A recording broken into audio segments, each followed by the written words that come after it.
Tatacore once said that blunders are all there waiting on the chessboard to be made. On the other hand, I feel that brilliances may not always exist, but when they do, they are waiting to be discovered, played, and celebrated. Today, we are celebrating the brilliant moves of Grandmaster Harikrishna Pentala. Here is a position from his game against Van Vliet that took place in 2013.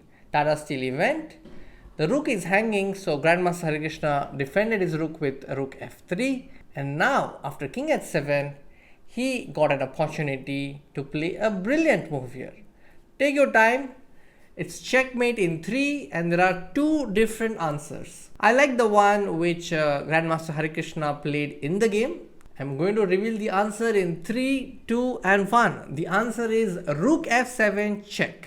And the point is that if the black knight captures the rook, then we find this brilliant move, queen takes g6, and we finish off the game. Because if king takes g6, we have bishop e4, checkmating the king. There's another answer to this position. After king h7, you can directly play queen takes g6, and that is also correct. And the point is that if knight takes g6, we have rook f7, checkmate. And if king takes g6, we have bishop e4, checkmate. Congratulations if you found this one. Let's move on to the second position. In the second position, we have Grandmaster Harikrishna Pentala playing against Grandmaster Hikaru Nakamura. This happened on chess.com. It's a blitz game. And here, Grandmaster Harikrishna Pentala played d6. Now, this move also aims to disrupt black's coordination. And these double pawns are not really a great side for the black side because the bishop on c8 will take ages to come out. So after d6, c takes d6, the brilliant move will come very soon. First, let's develop some pieces. So Harikrishna played bishop g5, and after knight g6, he developed another piece, and now he intends to go to d5. This pin is very annoying for black. In order to get rid of it, Hikaru played h6. And then after bishop f6, queen f6 came knight d5. And now we already have a double pawn here, and this queen needs to move. So Hikaru played queen d8, so that if you play knight b6, there is at least queen b6 here.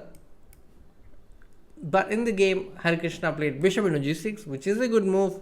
The point is that after fg6, he plays queen d3, connects the rooks, completes the development, whereas most of black's pieces are on the last rank. It's a rare sight to see an elite grandmaster having such a position. And after queen e8, the rook joins the party, attacking the queen. And after queen f7 comes a lethal check. The king cannot go to h8 because of the fork. So in this position, after knight e7 check, Hikaru played king h7.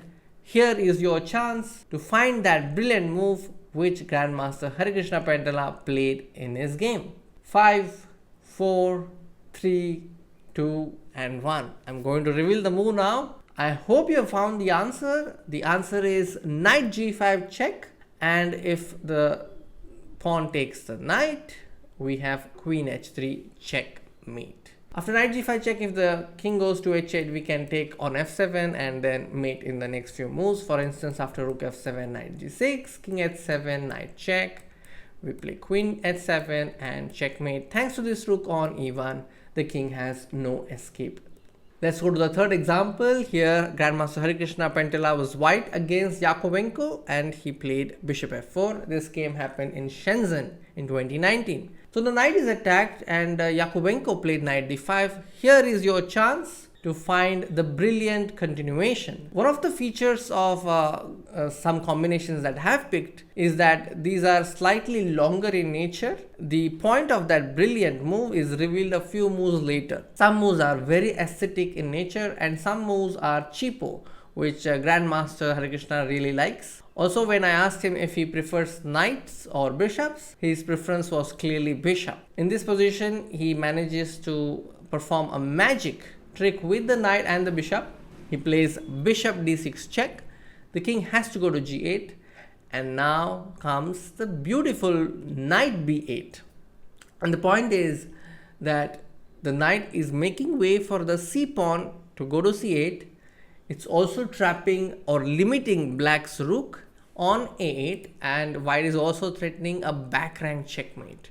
It's a multi-purpose move, and this knight on b8, it started its journey on b1. So this is also pretty rare, isn't it? So after knight b8, his opponent played f6, but after c6, he won a piece with c7 and then later went on to win this game. Now let's take a look at Grandmaster Harikrishna Pentala's wins from the black side. In this position, his opponent played e5, he played queen h6, and after a3, he played bishop takes c3 followed by knight to f4.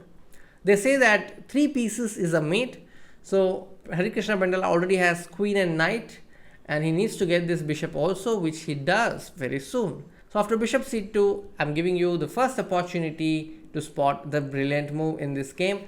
This particular game has many stellar moments, so I'm going to take you through all of them, starting with this position. Black to play. I'm going to reveal the answer now. The move is bishop h3.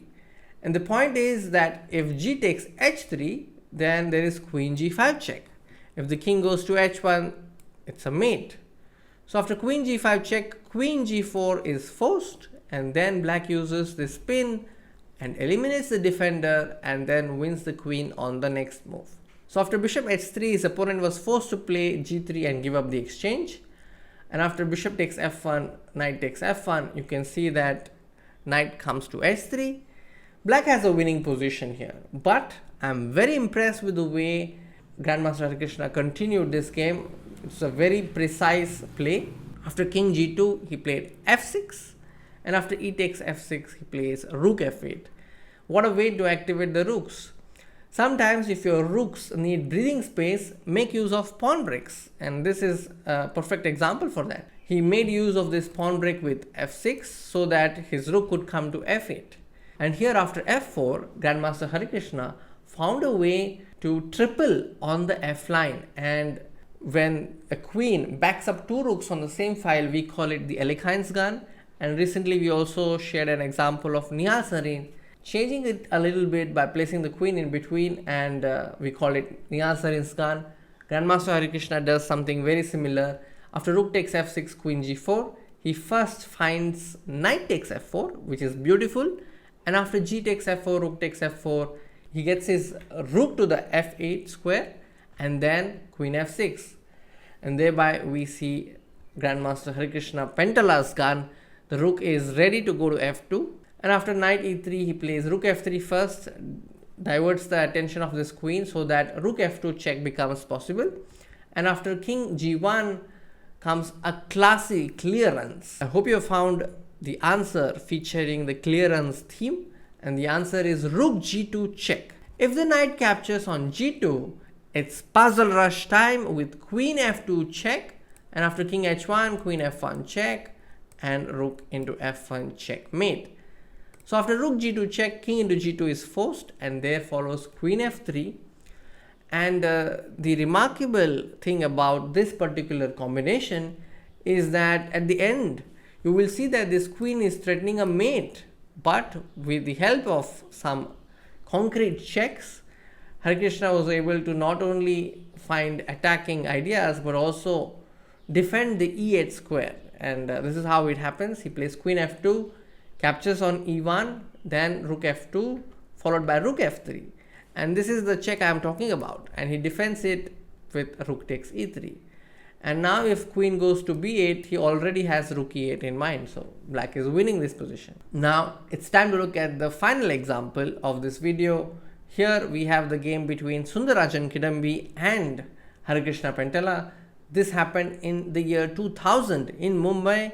Harikrishna was 14 years old when he played this particular game, and I was impressed with the combination. Grandmaster Kidambi played queen to g4, and this is an inaccuracy because black has a forcing continuation that gets him the game. But this move is very difficult to find. At least I found it very hard to follow up with the continuation. White's idea is knight takes d6. White also intends to play f5 and f6. And this position looks scary at first. But a very cool-headed Harikrishna finds the continuation really well. I hope you have spent some time considering what you would do as black. I'm going to reveal the answer now. The answer is a takes b3. And the point is that if knight takes d6, he just plays queen a6. The rook is hanging. But the point is not to take on c8. After queen a6, Kindambi went knight takes c8. And here, it's not rook takes c8. Because if you play rook takes c8, that's a mistake because of a takes b4. And now your queen is hanging. And once this queen moves, let's say to c4, white will play rook a b1 and this is winning for white. After knight takes c8, the move is b2, attacking the rook on a1. And after rook a d1, he plays b takes a3. And now these two pawns will win the game for black. Here white continued with d6, but if white plays f5, black has queen takes c8 and white cannot take f takes g6 because of the pin. This is an important detail in the combination. And after rook a d1, b takes a3, d6 follows, and here comes the penultimate blow. He plays a rook into c8, but after f5, it's your turn to find the best move for black. Alright. Here there are a number of ways to continue. The move played in the game is spectacular. Knight e5 is also correct in this position, but Harikrishna played queen takes f1. Check. The point is that after rook takes f1, he follows it up with rook c1, attacking the rook on f1. So there is no time for d7, no time for fg6. This queen has to defend the rook, or the rook has to be on a square where the queen is defending it. Because there is also threat of b1 queen. So here Sundarajan Kidambi played queen to d1. He has set one final trap in the position. Because if you play b1 queen, it's just queen takes c1. So you have to be really careful. Obviously you will take rook takes d1, and after rook takes d1 comes the last move of this combination. Remember, this is the last chance. If you make this move, you're winning. So make sure that you find this nice trick. Most combinations like these, when you are doing the final touches, you have to remember that your opponent could also have a secret resource. And here Harikrishna finds that a2 doesn't win, and he knows that, and so he goes knight e5. This is the final move of the combination, which is very well played. He's just taking care of any counterplay because d7 is just met by knight d7 and rook d7 is met by b1 queen. So this was the last move. I'll show you why a2 is not correct. It's not correct because there is d7, and after b1 queen there is d8 queen check, and then after knight f8 white has queen d4 stopping a1 queen. And the best result possible for black is a draw. Like, he still has to try hard to make the draw, and it is white who is actually better. And after a2 d7, if you play knight f4, then you can score the draw by force. After d8 queens king h7, this position is a draw. Of course, I am just sharing the computerish lines. For instance, after f6, black has to play b1 queen, fg7, king g7, and this goes on. But ultimately, Stockfish says that this position is draw. But practically, it's not so easy to make moves. But Harikrishna parried all that by just finding this move knight e5 and winning the game. Rakesh भाई क्या हुआ? अरे यार ये चल नहीं रहा है यार. गाइस इतना काम कर रहे हैं यार, नासिक भी पहुंच गए हैं. आपके लिए वीडियोस ला रहे हैं. जल्दी से जल्दी 50,000 कर दो गाइस.